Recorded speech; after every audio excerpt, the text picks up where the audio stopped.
CM ಸ್ಥಾನಕ್ಕೆ ಸಿದ್ದರಾಮಯ್ಯನವರು ರಾಜೀನಾಮೆ ಕೊಟ್ಟೇ ಕೊಡ್ತಾರೆ ಅಂತ ಬಿಜೆಪಿ ರಾಜ್ಯಾಧ್ಯಕ್ಷ ವಿಜೇಂದ್ರ ಅವರು ಶಿವಮೊಗ್ಗದಲ್ಲಿ ಭವಿಷ್ಯ ನುಡಿದಿದ್ದಾರೆ. ಡಿಸಿಎಂ ಡಿಕೆ ಶಿವಕುಮಾರ್ ವಿದೇಶಕ್ಕೆ ಹೋಗಿದ್ದಾರೆ. ಈ ಹೊತ್ತಲ್ಲೇ ಸತೀಶ್ ಜಾರಕಿಹೊಳಿ ಮನೆಯಲ್ಲಿ ಸಿಎಂ ಪ್ರಾಯೋಜಿತದ ಔತಣಕೂಟ ನಡೆದಿದೆ.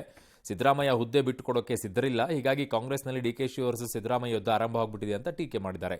ಡಿಸಿಎಂ ಡಿಕೆ ಶಿವಕುಮಾರ್ಗೆ 6 ತಿಂಗಳಲ್ಲಿ ಸಿಎಂ ಆಗೋ ಪರಿಸ್ಥಿತಿ ಇದೆ, ಅದಕ್ಕೆ ಸಿದ್ದರಾಮಯ್ಯ ಡಿನ್ನರ್ ಮೀಟಿಂಗ್ ಎಲ್ಲ ಮಾಡಿದ್ದಾರೆ ಅಂತ ಸಂಸದ ಡಾಕ್ಟರ್ ಕೆ ಸುಧಾಕರ್ ಹೇಳಿದ್ದಾರೆ. ಈ ಹೊತ್ತಲ್ಲೇ ಸಿಎಂ ಬದಲಾವಣೆ, ಮಂತ್ರಿಗಳ ಬದಲಾವಣೆ ಹೈಕಮಾಂಡ್ಗೆ ಬಿಟ್ಟಿದ್ದು ಅಂತ ರಾಜಣ್ಣ ಅವರ ಹೇಳಿಕೆ.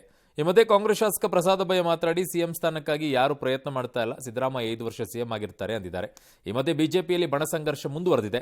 ವಕ್ಫ್ ಆಸ್ತಿ ವಿರುದ್ಧ ಹೋರಾಟದ ಸಲುವಾಗಿ ಯತ್ನಾಳ್ ಟೀಮ್ ಬಳ್ಳಾರಿಯ ಕಂಪ್ಲಿಯಲ್ಲಿ ಮೆರವಣಿಗೆ ನಡೆಸಿ ಸಮಾವೇಶವನ್ನ ಮಾಡಿದೆ. ನಾನು ಹೇಳ್ತಾ ಇದ್ದೆ, ಸಿದ್ದರಾಮಯ್ಯ ರಾಜೀನಾಮೆ ಕೊಡ್ತಾರೆ, ಭವಿಷ್ಯ ನುಡಿತಾರ ವಿಜೇಂದ್ರ ಅವರು ಅನ್ನೋ ಮಾತನ್ನು ಸಿದ್ದರಾಮಯ್ಯನವರು ಹೇಳಿದ್ರು. ಸ್ವಾಮಿ ಸಿದ್ದರಾಮಯ್ಯನವರೇ, ನಾನು ಭವಿಷ್ಯ ನುಡಿತಾ ಇದ್ದೇನೋ ಅದು ಬರೋದ್ರಿಂದಲೇ ಗೊತ್ತಾಗ್ತದೆ. ಡಿಕೆ ಶಿವಕುಮಾರ್ ಅವರ ಅನುಪಸ್ಥಿತಿಯಲ್ಲಿ ನಡೆದಂತ ಸಿದ್ದರಾಮಯ್ಯ ಪ್ರಾಯೋಜಿತ ಔತಣಕೂಟವೇ ಸಾಕ್ಷಿ ಅನ್ನೋದನ್ನ ಅದು ಡೆಪ್ಟಿ ಚೀಫ್ ಮಿನಿಸ್ಟರ್ ಫಾರಿನ್ ಕಳಿಸ್ಬಿಟ್ಟು ಇಲ್ಲಿ ಯಾರು ಮಾಡಿದ್ರಪ್ಪ, ಗುಂಪು ಇರೋದಿಲ್ಲ ಅಂತ ಹೇಳೋದು ಸುಳ್ಳಾಗ್ತದೆ. ಕಾಂಗ್ರೆಸ್ ಅಲ್ಲಿ ಇಲ್ವಾ? ಇನ್ನು ಡೆಪ್ಟಿ ಸಿಎಂ ಆಗುವಂತ ದಿನಗಳ ಹತ್ರ ಬರ್ತಾ ಇದೆ ಅಂತ ಹೇಳಿ ಮಾಡಿದ್ದಾರೆ. ಇನ್ನೇನು ಹತ್ರ ಇನ್ನೊಂದು 6 ತಿಂಗಳಲ್ಲಿ ಆಗುವಂತ ಕೆಪಿಸಿಸಿ ಅಧ್ಯಕ್ಷ ಬದಲಾವಣೆ ಆಗ್ಲಿ, ಮುಖ್ಯಮಂತ್ರಿ ಬದಲಾವಣೆ ಆಗ್ಲಿ, ಮಂತ್ರಿಗಳು ಬದಲಾವಣೆ ಆಗ್ಲಿ, ಅಂತಿಮ ತೀರ್ಮಾನ ತಗೊಳ್ಳೋರು ಹೈಕಮಾಂಡ್. ಬದಲಾವಣೆ ಮಾಡೋದು ಬಿಡೋದು ಎಲ್ಲ ಹೈಕಮಾಂಡ್ನವರ ತೀರ್ಮಾನ. ಕೇಂದ್ರ ಸಚಿವ ಮಂಡ್ಯ ಸಂಸದ ಕುಮಾರಸ್ವಾಮಿ ಅವರು ಮೈಸೂರಿನಲ್ಲಿ ದಿಶಾ ಸಭೆಯನ್ನು ನಡೆಸಿದರು. ಸಭೆಗೆ ಜೆಡಿಎಸ್ನ ಶಾಸಕ ಜಿಟಿ ದೇವೇಗೌಡರು ಸೇರಿದಂತೆ ಕಾಂಗ್ರೆಸ್ನ ಎಲ್ಲಾ ಶಾಸಕರು ಕೂಡ ಸಭೆಗೆ ಗೈರಾಗಿದ್ದರು.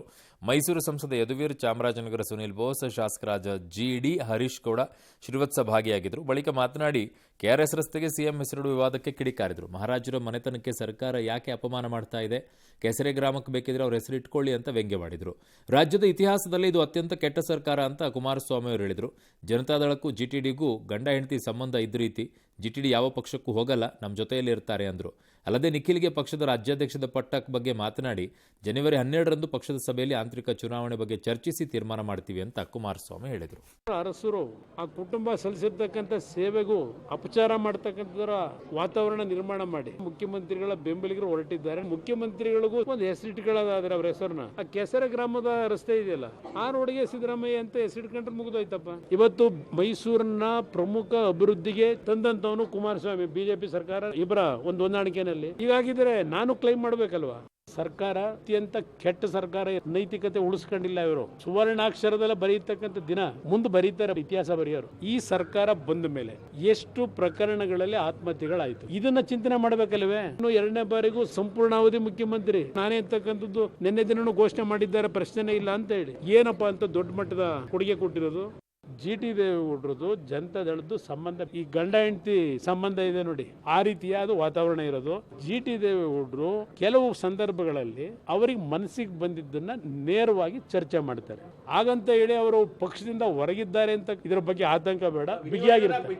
ನಿಖಿಲ್ ಕುಮಾರಸ್ವಾಮಿ ಅವರನ್ನ 12ನೇ ತಾರೀಕು ಸಭೆ ಕರೆದಿದ್ದೇವೆ. 12ನೇ ತಾರೀಕು ಇನ್ನು ಅತ್ಯಾಚಾರ ಕೇಸ್ನಲ್ಲಿ ಪರಪ್ಪನಗರದ ಸೆಂಟ್ರಲ್ ಜೈಲಿನಲ್ಲಿರೋ ಮಾಜಿ ಸಂಸದ ಪ್ರಜ್ವಲ್ ರೇವಣ್ಣಗೆ ಶಾಕ್ ಎದುರಾಗಿದೆ. ಜನಪ್ರತಿನಿಧಿ ಕೋರ್ಟ್ಗೆ ಪೊಲೀಸರು ಚಾರ್ಜ್ ಶೀಟ್ ಸಲ್ಲಿಸಿದ್ದಾರೆ. ಜೊತೆಗೆ ಜಡ್ಜ್ ಸಂತೋಷ್ ಗಜಾನನ್ ಭಟ್ ಎದುರು ಹಾಜರುಪಡಿಸಿದರು. ವಿಚಾರಣೆ ಆರಂಭಿಸಿದ ನ್ಯಾಯಮೂರ್ತಿಗಳು ವಿಚಾರಣೆಗೆ ಎಸ್ಪಿಪಿ ಅಶೋಕ್ ನಾಯಕ್ ಅವರು ಗೈರಾಗಿದ್ದರು. ಕಿರಿಯ ವಕೀಲರನ್ನ ಕಳಿಸಿದ್ರು, ಅದಕ್ಕೆ ಗರಂ ಆದರು. ಹಿಂಗಾದ್ರೆ ಹೆಂಗ್ರಿ ಮೊದಲನೇ ದಿನಾನೇ ಅಂತೇಳಿ ಅಸಮಾಧಾನೆಲ್ಲ ಹೊರಹಾಕಿದ್ದಾರೆ. ಗೊತ್ತಿಲ್ಲ, ಈಗ ನಾಳೆ ಸೋಮವಾರಕ್ಕೆ ವಿಚಾರಣೆ ಮುಂದೂಡಿದ್ದಾರೆ. ಪ್ರಜ್ವಲ್ ರೇವಣ್ಣ ಅವರನ್ನು ಕೂಡ ಹಾಜರುಪಡಿಸಿ ಅಂದಿದ್ದಾರೆ. ಕೊರೋನಾ ಬಳಿಕ ಈಗ ಮತ್ತೊಂದು ಡೆಡ್ಲಿ ವೈರಸ್ HMPVಗೆ ಚೀನಾ ಕಂಗಾಲಾಗ್ಬಿಟ್ಟಿದೆ. ಆದರೆ ದೇಶದಲ್ಲಿ ಸದ್ಯಕ್ಕೆ ಯಾವುದೇ ಕೇಸ್ ಪತ್ತೆಯಾಗಿಲ್ಲ. ಜನ ಆತಂಕ ಪಡೋದು ಬೇಡ, ಆದರೆ ಉಸಿರಾಟ ಸಂಬಂಧಿ ಆರೋಗ್ಯ ಸಮಸ್ಯೆಗಳ ಮೇಲೆ ನಿಗಾ ಇಡಲಾಗಿದೆ ಅಂತ ಕೇಂದ್ರ ಸರ್ಕಾರ ಹೇಳಿದೆ. ಈ ಬಗ್ಗೆ ಆರೋಗ್ಯ ಸೇವೆಗಳ ಮಹಾನಿರ್ದೇಶಕರಾದ ಡಾಕ್ಟರ್ ಅತುಲ್ ಗೋಯಲ್ ಪ್ರತಿಕ್ರಿಯಿಸಿದ್ದಾರೆ. HMPV ವೈರಸ್ ಶೀತದಂಥ ಲಕ್ಷಣಗಳನ್ನು ಹೊಂದಿದೆ. ಮಕ್ಕಳು ಹೃದಯದಲ್ಲಿ ಜ್ವರ ಕಾಣಿಸಿಕೊಳ್ಳಬಹುದು. ಅಪಾಯಕಾರಿ ಏನಲ್ಲ ಅಂತಿದ್ದಾರೆ, ಬಟ್ ಸ್ವಲ್ಪ ಎಚ್ಚರಿಕೆಯಿಂದ ಇರಬೇಕು ಅಂತಲೂ ಕೂಡ ಹೇಳಿದ್ದಾರೆ. ಇನ್ನೊಂದು ಕಡೆಗೆ ಹಾಂಗ್ಕಾಂಗ್, ಜಪಾನ್ಗೂ ಕೂಡ ಡೆಲ್ಲಿ ವೈರಸ್ ವ್ಯಾಪಿಸಿದೆ.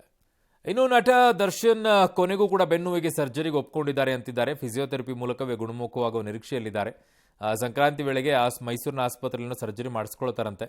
ತದನಂತರ ಫೆಬ್ರವರಿಯಲ್ಲಿ ಶೂಟಿಂಗ್ ಹೋಗ್ತಾರಂತೆ. ಒಂದೇ ತಿಂಗಳಿಗೆ ಹೋಗ್ಬಿಡ್ತಾರ ಆಪರೇಷನ್ ಮಾಡಿಸ್ಕೊಂಡು, ಏನಪ್ಪ ಗೊತ್ತಿಲ್ಲ. ಈ ನಿಟ್ಟಲ್ಲಿ ನಡೀತಾ ಇದೆ ಚರ್ಚೆಗಳು. ಶಿವಣ್ಣ ಕೂಡ ಆಸ್ಪತ್ರೆಯಿಂದ ಡಿಸ್ಚಾರ್ಜ್ ಕೂಡ ಆಗಿದ್ದಾರಂತೆ. ಪಬ್ಲಿಕ್ ಟಿವಿಯ ಬೆಳಕು ಕಾರ್ಯಕ್ರಮ ಪ್ರಸಾರ ಆಗಿ 26 ದಿನದೊಳಗೇನೆ ಬಹುದೊಡ್ಡ ಇಂಪ್ಯಾಕ್ಟ್ ಆಗಿರೋದು. ತುಮಕೂರು ಜಿಲ್ಲೆ ಮಧುಗಿರಿ ತಾಲೂಕಿನ ಯಾಕಾರ್ಲಹಳ್ಳಿ ಶಾಲೆಯ ನೂತನ 2 ಕೊಠಡಿ ನಿರ್ಮಾಣಕ್ಕೆ ಮಧುಗಿರಿ ಶಾಸಕ ಹಾಗೂ ಸರ್ಕಾರಿ ಸಚಿವ ಕೆಎನ್ ರಾಜಣ್ಣ ಇವತ್ತು ಶಂಕುಸ್ಥಾಪನೆ ನೆರವೇರಿಸಿದ್ದಾರೆ. ಕಳೆದ ಡಿಸೆಂಬರ್ 7ರಂದು ಯಾಕಾರ್ಲಹಳ್ಳಿ ಸರ್ಕಾರಿ ಶಾಲೆಯ ದುಸ್ಥಿತಿ, ಕೊಠಡಿ ಕೊರತೆ ಬಗ್ಗೆ ಬೆಳಕು ಕಾರ್ಯಕ್ರಮದಲ್ಲಿ ಸುದ್ದಿ ಪ್ರಸಾರವಾಗಿತ್ತು. ಸಚಿವ ರಾಜಣ್ಣರ ನಿರ್ದೇಶನದ ಮೇರೆಗೆ ಮಧುಗಿರಿ ಡಿಡಿಪಿಐ ಗಿರಿಜಾ 3-4 ತಿಂಗಳಲ್ಲಿ ಕೊಠಡಿ ನಿರ್ಮಾಣ ಮಾಡುವ ಭರವಸೆಯನ್ನು ಕೊಟ್ಟಿದ್ದರು. ಅದರಂತೆ ಜಿಲ್ಲಾ ಪಂಚಾಯಿತಿ ಸಿಇಒ ಜಿ ಪ್ರಭು ಅವರು ಯೋಜನೆಯೊಂದರಲ್ಲಿ ಹಣ ಹೊಂದಿಸಿ ಒಟ್ಟು 28 ಲಕ್ಷ ರೂಪಾಯಿ ಬಿಡುಗಡೆಗೊಳಿಸಿದ್ದಾರೆ. 4 ತಿಂಗಳಲ್ಲಿ ಕಟ್ಟಡ ನಿರ್ಮಾಣ ಪೂರ್ಣಗೊಳ್ಳಲಿದೆ. ಸಚಿವ ರಾಜಣ್ಣ ಪಬ್ಲಿಕ್ ಟಿವಿಯ ಬೆಳಕು ಕಾರ್ಯಕ್ರಮವನ್ನು ಕೊಂಡಾಡಿದ್ದಾರೆ.